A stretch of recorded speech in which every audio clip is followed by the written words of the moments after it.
திறமொழியாளர்களை பத்தி போட ஆரம்பிச்சிருந்து இந்த சக்லியர்னு டாபிக், இந்த அருந்ததின்ற டாபிக் சுத்தி சுத்தி வருது. கிட்டத்தட்ட வந்து பாத்தீங்கன்னா நம்ம போட்ட 25-30 வீடியோலயும் வந்து இந்த டாபிக் தான் அதிகமா வந்துருக்கு. முதலாக விஜயராக வந்து பாத்தீங்கன்னா ஒரு நல்ல விஷயத்த சொல்லியிருக்காப்புல, இவ்வளவு நாளா வன்மத்தை கக்கிட்டு சாதிவாரி கணக்கெடுப்பு என்பது கண்டிப்பா எடுத்தாகவே வேண்டும். ஏன்னா இன்னைக்கு இருக்க காலகட்டம் வந்து பாத்தீங்கன்னா மக்கள் பேசுற வசனங்கள், அவர்கள் செய்யற ஸ்டைல்ஸ், அவங்க எடுக்கிற படங்கள், அவங்க வந்து பாத்தீங்கன்னா அந்த படத்துல வந்து தன்னை யாரா வெளிக்காட்டிக்கிறது, இது எல்லாமே வந்து முழுக்க முழுக்க அவர்கள் சம்பளம் வாங்கிட்டு அதை செய்யறாங்க. ஸோ இன்னைக்கு ஒருத்தர் உப்பார நாயக்கர்னு சொன்னாப்புல, இன்னைக்கு வந்து பாத்தீங்கன்னா ஒரு கொல்லவார் யாதவர்னு சொல்றாங்க. பட் ஆனா வந்து அவர் தமிழை தாய்மொழியை கொண்டவர் கிடையாதுன்றதுதான் வந்து நிதர்சனமான உண்மை. ஆனா அவர் சாட்டை துரைமுருகன்ற ஒரு போலி, ஒரு பெய்டு ப்ரமோட்டர் என்னென்னலாம் வந்து பாத்தீங்கன்னா தமிழர்ன்ற பேரை சொல்லி சம்பாரிச்சுக்கிட்டு மற்றவங்க த்ரெட்டன் பண்ணிட்டு அந்த சாட்டை துரைமுருகனுக்கும் இந்த சுப்பமுத்துக்குமாரோடைய வழக்கிற்கும் அவரோட கொலைக்கும் வந்து பாத்தீங்கன்னா வந்து அனைவருக்கும் வணக்கம். எல்லாருக்கும் பொங்கல் சிறப்பாக முடிஞ்சதா? எல்லார் வீட்டிலும் பால் பொங்குச்சா? ஏன்னா பொங்கல்ல வந்து ஃபுல் அண்ட் ஃபுல் ஜல்லிக்கட்டு, அந்த மாதிரி மஞ்சு விரட்டு, இதுல எல்லாரும் பிஸியா இருப்பீங்க, எல்லாரும் ஒண்ணா இருப்பீங்க. அந்த டயத்துல வந்து நம்ம ஒரு டாபிக் கொடுத்து அது மண்டல ஏற்றணும்னு சொல்லி தான் ஒரு 2 டேஸ் 3 டேஸ் அப்படியே வந்து பார்த்தீங்கன்னா விட்டாச்சு அப்படியே வீடியோ போகிறத. இன்னைக்கு வந்து பார்த்தீங்கன்னா நம்ம பார்க்க போகிற டாபிக் சேமஸ், நம்ம அந்த பிறமொழியாளர்களை பற்றி தான் பார்க்க போகிறோம். இடஒதுக்கீடு, அதாவது நம்ம ஃபர்ஸ்ட் போட்ட மாதிரி பிற்படுத்தப்பட்டோர், இப்போ வந்து பார்த்தா மிகவும் பிற்படுத்தப்பட்டோர்ல அந்த டாபிக்ஸ் போயிட்டு இருக்கு, பார்ட்டாக போயிட்டு இருக்கு. இன்னைக்கு நம்ம வந்து பார்த்தா ஒரு பார்ட்ல ஒரு குறிப்பிட்ட சாதியை வந்து நம்ம பார்த்துருவோம். அதுக்கு முன்னாடி இதுக்கு முன்னாடி பழைய கொஸ்டின்ஸ்லாம் வந்து பார்த்தீங்கன்னா பெண்டிங் இருக்கு. அந்த கொஸ்டின்ஸ்க்கு வந்து பார்த்தீங்கன்னா நம்ம பதில் சொல்லிட்டு இன்னைக்கு நம்ம எந்த சமுதாயத்தை வந்து பார்க்க போறோன்றதை வந்து நம்ம போய் பார்க்கலாம். அதுல வந்து ஃபர்ஸ்ட் வந்த கமெண்ட் என்னன்னா, நம்ம இதுக்கு முன்னாடி பிறமொழியாளரை பத்தி போட்ட கமெண்ட்ல குமார் ராசு, சக்கிலியர் எங்களை சுற்றி உள்ளனர், அவர்கள் தமிழ்தான் பேசுகிறார்கள், சக்கிலியர் தெலுங்கர் என்பது ஆய்வுக்கு உரியது. அதுக்கு இன்னொருத்தர் வந்து பாத்தீங்கன்னா, தெலுங்கு பேசும் அருந்ததியர் எல்லாரும் சக்கிலியர் என்ற பெயருடன் ஆந்திராவிலிருந்து வந்தவர்களா, அல்லது இங்கு வந்த பின் தமிழ் சாதி பெயரை சூட்டி கொண்டார்களா? ரெண்டு கொஸ்டினுமே வந்து பாத்தீங்கன்னா வந்து ரொம்ப பெக்லியரா இருக்கு. அதாவது இந்த தொடர்ச்சியா நம்ம இந்த சாதி ரீதியா நம்ம வந்து போட ஆரம்பிச்சதுல இருந்தே, பிறமொழியாளர்களை பத்தி போட ஆரம்பிச்சது இந்த சக்லியர்னு டாபிக், இந்த அருந்ததின்ற டாபிக் சுத்தி சுத்தி வருது. கிட்டத்தட்ட வந்து பாத்தீங்கன்னா நம்ம போட்ட 25-30 வீடியோலயும் வந்து இந்த டாபிக் தான் அதிகமா வந்திருக்கு. இல்ல இவங்க தமிழர்கள், இல்ல இவங்க தெலுங்கர்கள், இல்ல இவங்க தமிழ் தான் பேசுறாங்க, இல்ல இவங்க தெலுங்கு தான் பேசுறாங்க, இல்ல இவங்க உட்பிரிவில் இருக்கிறவங்க தான் வந்து தெலுங்கு பேசுறாங்க, பகடை தெலுங்கு பேசுறாங்க, மாதாரி தெலுங்கு பேசுறாங்க, இவங்க தமிழ் தான் பேசுறாங்க, இல்ல இல்ல இவங்க எந்த தான் பேசுறாங்கன்னு சொல்லி ஏகப்பட்ட கான்வர்சேஷன். கிட்டத்தட்ட நம்ம போட்ட எல்லா பார்ட்லயுமே இந்த சக்கிலியன்ற வார்த்தை வந்து சுத்தி சுத்தி நம்ம வந்துட்டே இருக்கு. இதை கண்டிப்பா நம்ம வந்து ஆய்வுக்கு உட்படுத்தி இது என்னன்றதை வந்து அட்லீஸ்ட் தொடங்கியாவது வச்சாதான் நமக்கு இந்த நான் போட ஒரு வீடியோலே வந்து இதுக்கு முடிவு வரப்போ கிடையாது. ஒரு தொடங்கி வச்சாதான் அது ஒரு நாளைக்கு வந்து ஒரு முடிவுக்கு வந்து நிற்கும். ஆக இந்த டாபிக் பத்தி கண்டிப்பா நான் பேசுறேன். அடுத்து முத்துக்குமார் பற்றி ஒரு காணொளி வேண்டும் ப்ரோ. அதாவது சுப முத்துக்குமார் நான் சொன்னேன் பார்த்தீங்கன்னா, நிச்சயமா அது காலத்தின் கட்டாயம். ஏன்னா சாட்டை துரைமுருகன்ற ஒரு போலி, ஒரு பெய்டு ப்ரமோட்டர் என்னென்னலாம் வந்து பார்த்தீங்கன்னா தமிழர்ன்ற பேரை சொல்லி சம்பாரிச்சுக்கிட்டு மற்றவங்க த்ரெட்டன் பண்ணிட்டு அந்த சாட்டை துரைமுருகனுக்கும் இந்த சுப்பமுத்துக்குமாரோடைய வழக்கிற்கும் அவரோட கொலைக்கும் வந்து பார்த்தீங்கன்னா வந்து, அதாவது அவர் தான் வந்து பண்ணாருன்னு சொல்ல வரல. இந்த விஷயம் நடந்தனாலதான் நாம் தமிழர் கட்சி சீமானும் சரி, சாட்டை துரைமுருகன், இன்னைக்கு இருக்க இடும்பாவனம் கார்த்தி, இதுக்கு முன்னாடி இருந்த கல்யாண சுந்தரம் எல்லாருமே வந்து உள்ளே வர்றாங்க. ஏன் வந்து இவர் கொலை செய்யப்படுறாப்புல, இவர் இதுக்கு முன்னாடி யார்கிட்ட இருந்தாப்புல, எந்தெந்த அமைப்புல இருந்தாப்புல, அங்க வந்து பாத்தீங்கன்னா வந்து அவர் பிரபாகரன் அவர்களுக்கும் தலைவர் அவர்களுக்கும் இவருக்கும் வந்து என்ன வந்து சம்பந்தம், அடுத்து வீரப்பனாருக்கு இவருக்கும் என்ன சம்பந்தம், இது எல்லாத்தையும் வந்து பாத்தீங்கன்னா ஒரு யூனிக்கான ஒரு பாயிண்டா தான் இந்த சுபமுத்துக்குமார் வந்து பாத்தீங்கன்னா வர்றாப்புல. இவரை ஏன் கொலை செஞ்சாங்க, இவருக்கு வந்து கல்யாணம் இருந்துச்சா, இவர் குழந்தை இருந்துருந்துச்சா, இப்போ அவங்க என்ன பண்றாங்க, எங்க இருக்காங்க, மறுமணம் ஆயிருச்சா, இதை பத்தி கண்டிப்பா ஒரு காணொலி வந்து மேக்சிமம் அடுத்த காணொலியே வந்து நான் போடுற அளவுக்கு வந்து நான் ட்ரை பண்றேன். அடுத்து நடிகர் சமுத்திரக்கனி தெலுங்கு கொல்லா யாதவர் தான் தமிழர்களுக்கு பகுத்தறிவு பாடம் எடுப்பார். அன்னைக்கு ஒருத்தர் உப்பார நாயக்கர்னு சொன்னாப்புல, இன்னைக்கு வந்து பாத்தீங்கன்னா இவர் கொல்லவர் யாதவர்னு சொல்றாங்க. பட் ஆனா வந்து அவர் தமிழை தாய்மொழியை கொண்டவர் கிடையாதுன்றதுதான் வந்து நிதர்சனமான உண்மை. ஆனா அவர் வந்து பாத்தீங்கன்னா நாயுடுன்ற மாதிரி தான் சொன்னாங்க, உப்பார நாயுடுன்ற மாதிரி தான் சொன்னாங்க. ஏன்னா அவர் ஊர் கூட வந்து பாத்தீங்கன்னா இந்த சைடு சவுத்துல தான் வந்து அவர் ஊர் இருக்கு. இந்த கொல்லவா யாதவர் வந்து பாத்தீங்கன்னா அங்க இருப்பாங்கன்னு டவுட் தான். ஏன்னா சவுத் சைடு வந்து அந்த கம்யூனிட்டி ரொம்ப ரொம்ப மைனாரிட்டி கம்யூனிட்டி தான். பட் இருந்தாலும் வந்து நம்ம இதையும் செக் பண்ணி பார்ப்போம் எப்படின்னு. பகுத்தறிவு பாடம் எடுப்பாருன்னா இங்க தமிழர்களுக்கு வந்து பார்த்தீங்கன்னா பகுத்தறிவு பாடம் எடுக்க வேண்டாம். இங்க பகுத்தறிவுன்றது வந்து பார்த்தீங்கன்னா இந்த நூற்றாண்டு கிடையாது. 1000 வருஷத்துக்கு முன்னாடி இருந்தே பகுத்தறிவு வந்து பார்த்தீங்கன்னா நிறைய வந்துருச்சு. அதுக்கு நீங்க சிவாவாக்கியார் பாடல்கள் நீங்க எடுத்து படிச்சு பார்த்தாலே தெரியும். அந்த பாடலை படித்தவர்களுக்கு இப்ப பேசுற பகுத்தறிவுலாம் ஒரு விஷயமாவே தெரியாது. அந்த அளவுக்கு அதுல பகுத்தறிவு இருக்கும். சிலை வழிபாடுல இருந்து மந்திரங்கள்ல இருந்து வேதங்களை முதற்கொண்டு எல்லாத்தையுமே வந்து பார்த்தீங்கன்னா வந்து நார் நாரா கிழிச்சிருப்பாப்புல. இந்த மாதிரி வந்து சுத்தம் அசுத்தம் சொல்றீங்களே, நீ வேத ஓதுறப்ப வந்து பாத்தீங்கன்னா வாயில எச்சி இருக்கே அது அசுத்தம் இல்லையா? குளத்துல போய் குளிச்சா வந்து பாத்தீங்கன்னா புண்ணியம் சொல்றியா? அந்த குளத்துல மீன் இருக்கே அது மீனோட சேர்ந்து நீ குளிக்கிறியா? அப்ப மட்டும் வந்து உனக்கு தீட்டாகாதா அப்படின்னு சொல்லி அவருடைய பாடல் வரிகள் எல்லாமே வந்து பாத்தீங்கன்னா நட்டக்கல்லு பேசுமோ அப்படின்னு சொல்லி அந்த காலத்தே பாட்டாப்ல. பராசக்தி படத்துல வந்து கருணாநிதி அவர்கள் தான் அந்த வசனத்தை எழுதினாரு. சிலை எந்த காலத்துல பேசியது அப்படின்ட்டு. ஆனா அவருக்கு வந்து முன்னாடியே 1000 ஆண்டுகளுக்கு முன்னாடியே நட்டக்கல்லு பேசுமோ அப்படின்னு சொல்லி அவர் அப்படியே பாடியிருக்காப்புல. பகுத்தறிவு பாடம் வந்து பார்த்தா நமக்கு யாரும் எடுக்கணும்னு அவசியம் கிடையாது. நம்ம சில காலங்கள் வந்து பாத்தீங்கன்னா ரொம்ப வறுமை அதிகமா இருக்க காலகட்டத்துல பஞ்சங்கள் செயற்கை பஞ்சங்கள் பிரிட்டிஷ்காரங்க உருவாக்கப்பட்ட காலத்துல நம்ம வாழ்க்கையை நோக்கி ஓடப்பட்ட காலத்துல வந்து நம்ம எல்லாத்தையும் நம்ப ஒரு காலத்தின் கட்டாயத்தை வந்துட்டோம். சரி இந்த கடவுள் நம்பினாதான் நம்மளுக்கு ஏதாவது கிடைக்கும், அந்த கடவுள் நம்பினாதான் ஏதாவது கிடைக்கும் அப்படின்னு சொல்லி இந்த பக்தி மார்க்கன்றது வந்து அதிகமா போக ஆரம்பிச்சு. இந்த இனக்குழு வழிபாடை விட்டு வந்து பார்த்தோன்னா பெருதங்க வழிபாடுக்கு வந்து பார்த்தா நோக்கி ஓட ஆரம்பிச்சிட்டாங்க மக்கள். ஆனா நம்மளுடைய பழக்க வழக்கம் வாழ்வில வந்து பார்த்தோன்னா முன்னோரை வழிபடுவது தான். இனத்தலைவனை வழிபடுவது, இனக்குழுவை வந்து பார்த்தீங்கன்னா போற்றுவது, இன ஒற்றுமையை வந்து காத்து நிக்குது. இன ஒற்றுமைக்குள்ள வந்து பார்த்தீங்கன்னா சிதைப்பவர்களை வந்து பார்த்தீங்கன்னா வந்து துரோகின்னு சொல்லி வந்து பார்த்தீங்கன்னா அவர்கள் தண்டிப்பது. இதுதான் நம்மளோட கலாச்சாரம். யாரை வேணா ஏத்துக்குவாங்க தமிழர்கள். ஆனா துரோகிகளை ஏத்துக்கொள்ளவே மாட்டாங்க. அந்த துரோகி நல்லவரா இருந்தாலும் சரி, கெட்டவரா இருந்தாலும் சரி, துரோகி துரோகி தான் அப்படின்னு சொல்லி தான் வந்து அவங்களுக்கு தண்டனையும் கொடுப்பாங்க. பகுத்தறிவு பாடம் அவரு வயிற்று பொழப்புக்காண்டி இப்படி பண்றாப்புல. அதை நம்ம போயிட்டு வந்து பேச முடியாது. காசை வாங்கிட்டு அவர் எப்படி வேணா பேசாப்புல. அதே காசை வாங்கிட்டு வந்து பார்த்தா வேற மாதிரி டயலாக்கும் பேசுவாப்புல. ஸோ அந்த மாதிரி வந்து பார்த்தீங்கன்னா நடிகர்களையும் மேக்சிமம் வந்து பார்த்தீங்கன்னா நான் எந்த இடத்துலையும் வந்து நம்புறதுக்கு யோசிப்பேன். ஏன்னா அவங்க வந்து பணம் வாங்கிட்டு நடிக்கிறாங்க. அவங்க பேசுற வசனங்கள், அவர்கள் செய்யற ஸ்டைல்ஸு, அவங்க எடுக்கிற படங்கள், அவங்க வந்து பார்த்தீங்கன்னா அந்த படத்துல வந்து தன்னை யாரா வெளிக்காட்டிக்கிறது, இது எல்லாமே வந்து முழுக்க முழுக்க அவர்கள் சம்பளம் வாங்கிட்டு அதை செய்யறாங்க. ஸோ சம்பளம் வாங்கி வந்து அட்வைஸ் பண்றவங்க வந்து பார்த்தா நம்ம ஏத்துக்கணும் அவசியம் கிடையாது. அடுத்து பிராமணர்கள் எப்படி சத்தம் இல்லாமல் இந்தியாவை ஆளுகின்ற மற்ற ஜாதிகள் பிராமணர்களை பார்த்து தங்களது சுய அறிவை வளர்த்து முன்னேற வேண்டும். இதுதான் யதார்த்தமான உண்மை. பிராமணர்கள் சத்தம் இல்லாமலாம் வந்து இந்தியாவை ஆளல, சத்தத்தோட தான் ஆள்றாங்க. ஒரு இந்திய நிதி அமைச்சர் வந்து என்ன சொல்றாங்க, வெங்காயம் விலை இப்படி ஏறுதே மேடம், ஏன் மேடம் அப்படின்னு கேட்டதுக்கு, நான் வெங்காயம் சாப்பிட மாட்டேன்பா அப்படின்னுச்சு.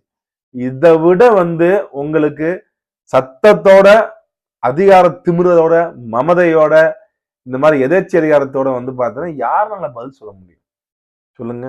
யாருனால பதில் சொல்ல முடியும்? நீங்க ஒரு நாட்டோட நிதியமைச்சர், ஒரு நாட்டு ஒரு குடிமகன் வந்து உண்ணக்கூடிய உணவிலிருந்து அவன் வேலைக்கு போறதுல இருந்து அந்த பணத்தை பணப்பரிமாற்றத்தின் மூலமே இந்த நிதி அமைச்சகம் தான். இந்த நிதி அமைச்சகத்துக்குள்ளதான் வந்து எல்லா வகையான டிபார்ட்மெண்ட்டும் உள்ள வருது. ஸோ அப்படி இருக்கிற டிபார்ட்மெண்ட்ல இருந்த ஒரு நிதி அமைச்சர் வந்து என்ன சொல்றாங்க, நான் அதை சாப்பிட மாட்டேன், அதை எனக்கு கேட்காதன்ற மாதிரி வந்து எதேச்சதிகாரத்தை பதில் சொன்னப்ப இந்த மாதிரி வந்து பாத்தீங்கன்னா சத்தம் இல்லாம சொல்லணும், சத்தத்தோட தான் அவங்க ஆள்றாங்க. காரணம் என்னன்னா வந்து அவர்களுக்குன்னு சொல்லி வந்து பாத்தீங்கன்னா ஒரு கட்டுப்பாடு, அவர்களுக்கு என்று சொல்லி வந்து பாத்தீங்கன்னா ஒரு மொழி, அவர்களுக்கு என்று சொல்லி வந்து பாத்தீங்கன்னா அவங்க வந்து எப்படின்னா இப்ப வந்து நீங்க தமிழ்நாட்டுக்கு வந்தீங்கன்னா வந்து தமிழ் பேசுவாங்க, மத்த மொழியும் பேசுவாங்க. பெங்கால்ல போனீங்கன்னா பெங்கால் பிராமின் வந்து பெங்காலியும் பேசுவாங்க, அவங்களோட சமஸ்கிருதத்தையும் விட மாட்டாங்க. மகாராஷ்டிரா போயிட்டீங்கன்னா வந்து மராட்டியும் பேசுவாங்க, சமஸ்கிருதத்தையும் பேசுவாங்க. அவர்களுடைய அந்த மொழிக்கு வந்து எழுத்து வடிவம் இல்லாட்டினாலும் அந்த சமஸ்கிருத வார்த்தைகளோட ஆளுமைன்றது அவர்களுடைய வீட்டிலும் சரி, அவர்கள் பேசுகின்ற மொழியிலும் சரி ஆதிக்கம் அதிகமாக செலுத்தப்படும். ரெண்டாவது அவர்களை பொறுத்தவரை வந்து பார்த்தீங்கன்னா தான் தான் உயர்ந்தவன் என்ற அந்த சுப்ரியாரிட்டி காம்ப்ளெக்ஸ் அது வந்து உச்சத்துல இருக்கும். அந்த சுப்ரியாரிட்டி காம்ப்ளெக்ஸ் உச்சத்துல இருக்கிறது போல அதற்கேத்த மாதிரி தங்களுடைய கடவுள்களையும் வந்து பார்த்தீங்கன்னா அது வடிவமைச்சுக்கிட்டாங்க. ஒரு பிராமணர் வந்து பார்த்தீங்கன்னா சிவபெருமான்ட்ட வந்து யாசகம் கேட்டு வந்தாரு. ஒரு பிராமணர் வந்து பார்த்தீங்கன்னா வந்து கர்ணன்ட்ட வந்து கேட்டு வந்தாரு. ஒரு பிராமணர் வந்து பார்த்தீங்கன்னா வந்து இந்த மாதிரி விஷ்ணு வந்து பார்த்தீங்கன்னா பிராமண வேடத்தில் வந்தார் அப்படின்னு சொல்லி அவர்கள் முழுக்க முழுக்க தனக்கான கடவுளாகவும் தன்னை நேசித்த கடவுளாகவும் சூத்திரர்களை வெறுத்த கடவுளாகவும் சூத்திரர்கள் படிக்கக்கூடாது என்ற கடவுளாகவும் படித்தால் வந்து அது வேதத்தை வந்து பார்த்தோன்னா சாஸ்திரத்தை சபிக்கிறதாகவும் அந்த மாதிரி நிறைய இது சொன்னால அதை வந்து மக்கள் பிளைண்டா முழு நம்பிக்கையோட வந்து பார்த்தீங்கன்னா ஏற்றுக்கொண்டதால்தான் ஏற்பட்ட விளைவு இன்றைக்கு நாட்டை வந்து அவர் ஆளுவது மட்டும் இல்லாமல் பிரித்தாளும் சூழ்ச்சியும். ரெண்டாவது, நீங்க எந்த ஒரு மொழியவும் வந்து பார்த்தீங்கன்னா அவங்க ஏத்துக்கவே மாட்டாங்க தாய்மொழியாக. இல்ல எந்த ஒரு மொழியை வந்து பார்த்தீங்கன்னா சமஸ்கிருதத்துக்கு வந்து பார்த்தீங்கன்னா கீழே தான் சொல்லுவாங்க. நீங்க அவங்கள்ட்ட போயிட்டு மகாராஷ்டிரா வாழ்கின்ற பிராமணர்கள்ட்ட போயிட்டு மராட்டி உயர்ந்த மொழியான்னு கேட்டா ஏத்துக்க மாட்டாங்க.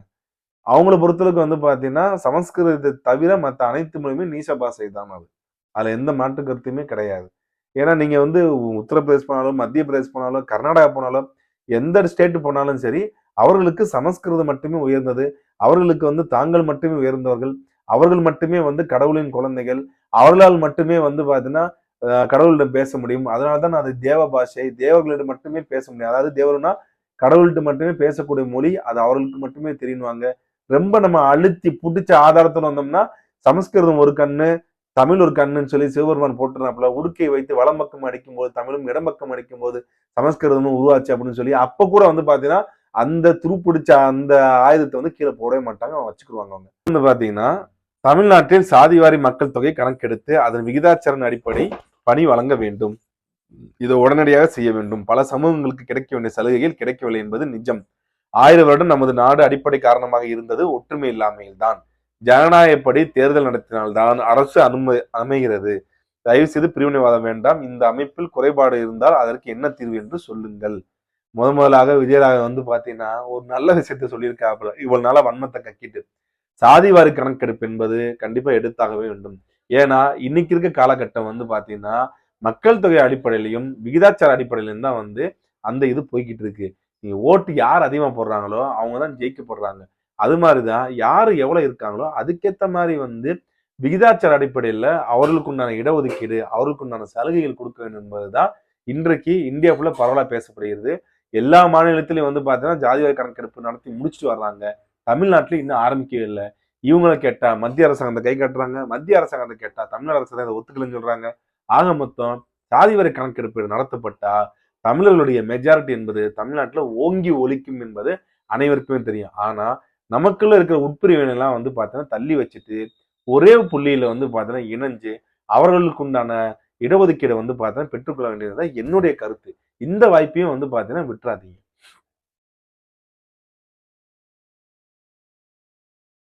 இந்த நிரஞ்சன் அப்படின்னு சொல்றவரு இன்னமும் வந்து பாத்தீங்கன்னா ஆகம விதி, அந்த பஞ்சாத்ரா 2 ஆகமம் இருக்கு. இதுக்குள்ளலாம் அங்க வரவே இல்லைங்க. எங்களை பொறுத்தளவுக்கு கோயில சாமி கும்பிட்டா எல்லாரும் போய் கும்பிடணும். எல்லாரும் உட்காந்து ஒண்ணா சாப்பிடணும்.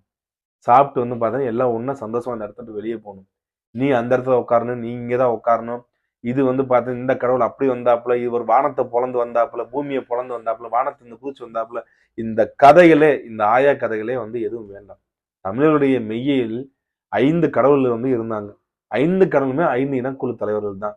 மாயனும் சரி, சேயோனும் சரி, வேந்தனும் சரி, கொற்றவையும் சரி, வர்ணனும் சரி, 5 பேர் வந்து பாத்தீங்கன்னா 5 நிலத்துக்கான கடவுளாக இருந்தாங்க. அந்த 5 நிலங்கள் வந்து தமிழ்நாட்டில் இன்னைக்கு இருக்கு. அதுக்கேற்றால் போல அனைவரும் வந்து பாத்தீங்கன்னா அந்த இனக்குழு தலைவர்களை கும்பிட்டு போய்க்கலாம். இல்ல எல்லாரும் கும்பிடாதான் கும்பிட்டுக்கலாம்.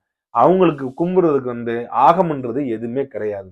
நீங்க வேந்தனையோ, சேயனையோ, மாயனையோ, கொற்றவையோ, இல்ல வந்து பாத்தீங்கன்னா வருணனையோ இப்படிதான் கும்பிடணும், இப்படிதான் அவங்களுக்கு கோயில் கட்டணும்னு சொல்லி எந்த விதிமுறையும் கிடையாது. யாரு வேணாலும் கும்பிடலாம், எப்படி வேணாலும் கும்பிடலாம். அவருக்கு பலியிடலாமா, பலியிடலாம். படையல் போடலாமா, படையல் போடலாம். அனைவரும் அதை சாப்பிடலாம். இவர் தான் படையல் போடணுமா, கிடையாது. இவர்கள் தான் இது செய்யணுமா, கிடையாது. இவர்கள் மட்டுமே வந்து பாத்தீங்கன்னா இந்த விஷயங்கள்லாம் செய்யணுமா, கிடையாது. எதுவுமே கிடையாது. ஆக எங்களுக்கு என்று ஒரு வாழ்வியல் இருக்கு. நாங்க அதை நோக்கி நாங்க நடந்து கொள்கிறோம். சரி, இன்னைக்கு நம்ம பேச போற டாபிக் வந்து பாத்தீங்கன்னா என்ன டாபிக்னா மான்டாண்டன் செட்டி அப்படின்னு சொல்லி வந்து நம்ம நீலகிரி பகுதியில வந்து பாத்தீங்கன்னா வாழக்கூடிய ஒரு இனம். மான்டாண்டன் செட்டின்னு சொல்லி தான் வந்து இவங்க அந்த டைட்டில் வந்து ஆட் பண்ணியிருக்காங்க. இவர்களுடைய தாய்மொழி வந்து பாத்தீங்கன்னா ஒரு ஐடென்டிபிகேஷன் பண்ண முடியாத ஒரு தாய்மொழி. இவர்களுடைய மொழியில வந்து பாத்தீங்கன்னா கிட்டத்தட்ட அந்த படுகர்கள் பேசிய படுகா லாங்குவேஜ் வந்து பாத்தீங்கன்னா ஒரு 25%, அதே போல கன்னட லாங்குவேஜ் வந்து பாத்தீங்கன்னா ஒரு 30%, தமிழ் மொழியானது வந்து பாத்தீங்கன்னா ஒரு 10 to 15%, அதே போல வந்து மற்ற மொழிகள் ட்ரைபல் லாங்குவேஜ் எல்லாம் மிக்ஸ் பண்ணி இவர்களுக்கு என்று வந்து பாத்தீங்கன்னா ஒரு மொழியாவே இருக்கிற மாதிரி ஒரு மொழி வந்து பேசிட்டு இருக்காங்க. இவங்க வந்து பாத்தீங்கன்னா ஒரு ட்ரைபலோட வாழ்க்கை முறை தான் வாழ்ந்து வந்திருக்காங்க. ஒரு செட்டின்றது வந்து நம்ம மேக்சிமம் வந்து பாத்தீங்கன்னா எதுல வந்து நம்ம குறிப்போம்? செட்டின்ற வார்த்தை வந்து பாத்தீங்கன்னா வணிகத்தை குறிக்கின்ற ஒரு சொல் அது. வணிகர்கள் வந்து பாத்தீங்கன்னா தங்களுடைய இடத்துக்கு ஏற்ற மாதிரியும் தங்களுடைய வந்து அமைப்புக்கு ஏற்ற மாதிரியும் அவங்க வந்து செட்டின்ற வார்த்தையை பயன்படுத்திக்கிடுவாங்க. அதுல வந்து பாத்தீங்கன்னா நம்மளுடைய தமிழர்களுடைய பழமையான வணிகர்கள் யாருன்னா வந்து நகரத்தார் செட்டியார்னு சொல்லுவாங்க. நகரத்தார் அப்படின்னு சொல்லுவாங்க. நாடு நாட்டாருக்கும் நகரம் நகரத்தாருக்கும் சொல்லி நகரத்தை உருவாக்கக்கூடியவர்களாகவும் அந்த வணிகம்ன்றது எங்க நிகழும்? அது நகரத்துக்குள்ள நிகழும். அந்த நகரத்தை உருவாக்குவர்களாகவும் நகரத்தை நிர்மாணம் செய்வதற்காகவும் இந்த நகரத்தார்கள் வந்து பாத்தீங்கன்னா இருந்திருக்காங்க. அதுக்கப்புறம் வந்து பாத்தீங்கன்னா ஏகப்பட்ட செட்டின்னு சொல்லி வந்து நகை வந்து வியாபாரம் பண்றவங்க, மஞ்சப்பூ செட்டியார், கோமுட்டி செட்டியார், ஆயிரவசி செட்டியார், 24 மனை செட்டியார்னு சொல்லி பிறமொழியை பேசுறவங்களும் வந்து பாத்தீங்கன்னா அந்த செட்டியார்ன்றதோட வந்து அந்த பேர்லயே அந்த அந்தஸ்துலயே வர ஆரம்பிக்கிறாங்க. ஆனா இவங்க வந்து பாத்தீங்கன்னா வணிகத்திற்கு சற்றும் வந்து பாத்தீங்கன்னா வந்து தொடர்பே இல்லாத ஒரு கம்யூனிட்டி. ஆனா ஏன் இவங்க வந்து இந்த செட்டின்ற பேரை வந்து பயன்படுத்தாங்கன்றது ஒரு மித்தாவே இருக்கு. ஒருவேளை முன்னாடி காலத்துல நம்மளுடைய தமிழ் செட்டியார்களோ இல்ல வேற மொழி பேசுகின்ற செட்டியார்களோ அவர்கள் வந்து அந்த இடத்த மைக்ரேட் ஆகி போறப்ப வணிகத்தை இழந்த பின்பு, ஏன்னா அது ஃபுல் அண்ட் ஃபுல் வந்து நீலகிரி அந்த மலை ட்ரைபல் வந்து ஃபாரஸ்ட்ல இருக்கவங்க. ஸோ அந்த இடத்துக்கு போனனால அவர்கள் அந்த வணிகத்தை வந்து பார்த்தா செய்ய முடியாத காலகட்டத்தில், ஏன்னா இவங்க ரொம்ப ரொம்ப கம்மி. அங்க ஒட்டுமொத்தமாவே பார்த்தோம்னா ஒரு 10,000க்கும் குறைவான மக்கள் தான் வந்து அங்க இருக்காங்க. 10,000 கூட அதிகம் தான். ரொம்ப ரொம்ப குறைவான மக்கள் தான். அவங்களோட வீடு, அவங்க பேசுற மொழி, அவங்களோட முக அமைப்பு, அவங்களோட உடைகள் எல்லாமே வந்து பார்த்தீங்கன்னா ஒரு ட்ரைபல் அந்தஸ்து உள்ள மாதிரி தான் இருக்கு. ஆனா செட்டின்ற பேர் வந்து பயன்படுத்தியிருக்காங்க. அது நம்ம எப்படி என்னன்றத வந்து பார்த்தீங்கன்னா நம்ம ஆய்வுக்கு உட்படுத்த வேண்டும். அது மட்டும் இல்லாம அந்த இடத்துல வந்து பார்த்தீங்கன்னா அந்த மொழி பேசுறவங்களே மொத்தமே வந்து 5050 பேர் தான் இருக்கிற மாதிரி வந்து பார்த்தீங்கன்னா கணக்குகள் சொல்லுது. அது மட்டும் இல்லாம அவங்களுக்குன்னு வந்து பார்த்தீங்கன்னா வந்து சில சாங்ஸ்லாம் வந்து பாடுறாங்க. பழைய அவங்களோட கதைகளா கூட இருக்கலாம். இல்ல அவங்களோட முன்னோர்கள் வந்து பார்த்தீங்கன்னா எப்படி அந்த இடத்துக்கு வந்தாங்க, எப்படி வந்து அந்த பேர் அடாப்ட் ஆச்சுன்னு கூட இருக்கலாம். பட் அத அண்டர்ஸ்டாண்ட் பண்றதுக்கு வந்து பார்த்தீங்கன்னா நம்மள்ட்ட வந்து ஆள் கிடையாது. இப்ப நம்மள வந்து பார்த்தீங்கன்னா ஒரு ஆண்டர்பிரினர் ஒரு மானுடவியாளர் வந்து அந்த இடத்துல உட்கார்ந்து அவங்க மொழி தெரிஞ்ச ஒருத்தவங்க கூட உட்கார வச்சு, தமிழ் தெரிஞ்சவங்களும் கூட உட்கார வச்சு அவங்க என்ன பாட்டு பாடுறாங்க, எதனால அந்த பாட்டை பாடுறாங்க அப்படின்னு சொல்லி, ஏன்னா இந்த நாட்டுப்புற பாடல்கள் தான் நிறைய எழுதப்படாத வரலாறுகளையும் பதிவு செய்யப்படாத வரலாறுகளையும் சந்ததி சந்ததியினராக கடத்தப்பட்டு அந்த பாடல் அப்படியே சில இடத்துல வந்து அந்த வரலாறு என்பது உயிர்ப்போட இருக்கும். அந்த மாதிரி இவங்களுக்கும் வந்து பாத்தீங்கன்னா ஒரு பாடல்கள் வந்து பாடிட்டு தான் இருக்காங்க. இப்போ ஒண்ணும் கிடையாது. திரௌபதி அம்மன் கோயில் போனீங்கன்னா அங்க அந்த மகாபாரதம் வந்து பாத்தீங்கன்னா இங்க பாடுற விதமும் நார்த்ல பாடுற விதமும் வந்து பாத்தீங்கன்னா ரொம்ப டிஃபரன்ஸ் இருக்கும். இப்போ நார்த்ல இருக்கிற வன்னியர்கள் வந்து பாத்தீங்கன்னா திரௌபதி அம்மன் கோயில் வந்து நிறைய வந்து வழிபடுவாங்க. அவங்க வழிபடுறப்ப பாத்தீங்கன்னா அவங்க இதுல வந்து கூத்து கட்டி பாடுறவங்க, அவங்க இதுல வந்து பாத்தீங்கன்னா வந்து சக்கை கட்டி பாடுறவங்க, இது அந்த பாடல் பூரா வந்து பாத்தீங்கன்னா அந்த மகாபாரதத்துல வர கதைகளுக்கே வந்து பாத்தீங்கன்னா வித்தியாசமாவும் இருக்கும். அது நடந்த விதமும் இதுலயும் வந்து பாத்தீங்கன்னா பல வந்து பாத்தீங்கன்னா மாறுபாடுகள் இருக்கும். ஒருவேளை வந்து அவங்களுடைய முன்னோர்கள் வந்து பாத்தீங்கன்னா இருந்த அந்த வரலாறும் வந்து பாத்தீங்கன்னா இதனால வந்து அழிக்கப்பட்டு 2 கிளப்பா இருக்கலாம். அதே மாதிரி வந்து இந்த குறும்பர்களுடைய நடனம் சொல்லி குறும்பார் நடனம்னு சொல்லியே தனியா ஒரு நடனம் இருக்கு. அவங்கள்ட்ட போய் கேட்டாலும் வந்து அவங்களும் சில பாடலாம் பாடுவாங்க. ட்ரைபல் பிளஸ் வந்து பார்த்தா நேட்டிவிட்டி தமிழன்ஸ் ஒவ்வொருத்தரும் வந்து பாத்தீங்கன்னா ஒரு பாடலும் ஒரு தெய்வத்தையும் வந்து வச்சிருப்பாங்க. அது ஒன்று வந்து பாத்தீங்கன்னா ஒவ்வொரு வரலாறு சொல்லும். அவர்கள் சார்ந்த வரலாறு வந்து அதிகமாக அது காணப்படும். நம்ம அதை பிரித்து எடுத்து அதோட சேர்ந்து எந்த காலகட்டம், எந்த மன்னர்கள், சேரரா, சோழரா, பாண்டியரா, பல்லவரா, இல்ல பிற்கால நாயக்கர்களா, இல்ல மராட்டியர்களான்னு சொல்லி நம்ம ஐடென்டிஃபை பண்ணோம்னா அதோட சேர்த்து வச்சு மேட்ச் பண்ணலாம். இப்ப நம்ம மதுரை வீரன் வந்து நம்ம பார்த்தோம். மதுரை வீரன் வந்து பாத்தீங்கன்னா அந்த கதை பாடல்ன்றது வந்து இன்னைக்கு வரைக்கும் காணப்படுது. ஆனா கதை பாடலை யாரும் பாடுறது கிடையாது. நம்ம ஒரு ஓலைச்சுவடியை வந்து பார்த்து ஐடென்டிஃபை பண்ணோம். அந்த ஓலைச்சுவடியை வந்து ஐடென்டிஃபை பண்ணி நம்ம என்ன பண்ணோம்? அந்த காலத்துல அந்த ஓலைச்சுவடியில வாழ்ந்தவங்க யார் யாரு? அதுல என்ன கேரக்டர் வருது? திருமல் நாயக்கர் வர்றாப்புல. திருமல் நாயக்கர் உண்மையிலே வாழ்ந்தாரா? ஆமா வாழ்ந்தாரு. ஆனா அதுல வந்து பார்த்தீங்கன்னா விஜயராக சொக்கலிங்க நாயக்கர் வர்றாப்புல. அவர் யாரு? அவருக்கு அடுத்து வந்த நாயக்கர். அவங்க சமகாலத்துல வந்து முடிசூடப்படவில்லை. சமகாலத்துல வந்து ஆட்சியும் பண்ணல. அப்ப அது ஒரு குளறுபடி. அப்ப அதுல வந்து பாத்தீங்கன்னா சில ஆதிக்கம் வந்து ஏற்பட்டு அந்த பாடலே மாறி இருக்கு. அதே மாதிரி அவர் பேர் மதுரை வீரன் சொல்லி மென்ஷன் பண்ணிருக்கா? மென்ஷனே பண்ணல. வீரன் அப்படி வீரனன் அப்படின்ற பேரு தான் வந்து அதுல மென்ஷன் ஆயிருக்கு. அப்ப வீரனன் வழிபாடு இது மட்டும் தானா? இல்ல அது வேற நிறைய இருக்கு. அப்படின்னு சொல்லி நம்ம அதை பகுத்து பாய்ந்து தனித்தனியா பிரிச்சு எடுத்து எது உண்மை எது பொய் அப்படின்னு சொல்லி ஒரு ஐடென்டிபிகேஷன் வந்து பார்த்தீங்கன்னா நம்ம கொண்டு வந்து அதுல ஒரு ஒரு இறுதி அத்தியாயமா நம்ம கொடுத்தோம் நம்ம. அந்த மாதிரிதான் இவங்க வந்து பாத்தீங்கன்னா ஆய்வு சிறை பெற வேண்டியவங்க. இவங்க ட்ரைபலா இல்ல தமிழர்களா இல்ல வந்து பாத்தீங்கன்னா செட்டியா, பட் ஆனா வந்து அவர்கள் தமிழர்கள் என்பதுக்கு வந்து பாத்தீங்கன்னா ஆய்வு ரொம்ப ரொம்ப கம்மியா தான் இருக்கு. அவங்களோட மொழியில தமிழ் ஆதிக்கம் இருக்கு, கன்னட மொழியிலும் தமிழ் ஆதிக்கம் அதிகமா இருக்கு, தெலுங்கு மொழியிலும் கன்னட ஆதிக்கம் அதிகமா, தமிழ் ஆதிக்கம் அதிகமாவே இருக்கும், மலையாளத்திலும் தமிழ் ஆதிக்கம் என்பதை விட அதுல இருக்க தமிழ் மீது வந்து பாத்தீங்கன்னா தொடுத்த போர், சமஸ்கிருத போர்ல தான் வந்து அந்த மொழியே வந்து உருவாகுது. நீங்க அதுல இருக்க தமிழையும், அதாவது கன்னடத்திலும் சரி, தெலுங்குலையும் சரி, மலையாளத்திலும் சரி, அதுல இருக்கக்கூடிய அந்த சமஸ்கிருத வார்த்தை நீக்கிட்டீங்கன்னு சுத்தமான தமிழ், தமிழர்கள் பேசக்கூடிய தமிழ் மொழியை விட அதிகமாக வந்து பார்த்தோம் தூய தமிழ் மொழி பேசுறது கன்னடர்களும் தெலுங்கர்களும். மலையாளத்திலே பார்த்தீங்கன்னா தூய தமிழ் அதிகமா இருக்கும். அது தனியாவே வந்து பார்த்தீங்கன்னா கன்னட மொழிக்கும் தமிழ் மொழிக்கும் உண்டான ஒற்றுமை, தமிழ் மொழிக்கும் தெலுங்கு மொழிக்கும் உண்டான ஒற்றுமை, மலையாளத்துக்கும் தமிழ் மொழிக்கும் மீதான ஒற்றுமை, மராட்டி மொழிக்கும் நமக்கும் உண்டான ஒற்றுமைன்னு சொல்லி அந்த ஒற்றுமைக்கான காணொலியை தனியா போடலாம். சோ அதெல்லாம் கண்டிப்பா நம்ம போடுவோம். இவர்களையும் வந்து பார்த்தீங்கன்னா பத்தி ஆய்வு செய்ய வேண்டியது நம்ம கடமை. கண்டிப்பா ஆய்வு செய்வோம். சக்கிலியர் அருந்ததியர் அந்த மித்து என்னன்றதை நம்ம கண்டிப்பா சிக்கிது உடைப்போம். நன்றி, வணக்கம்.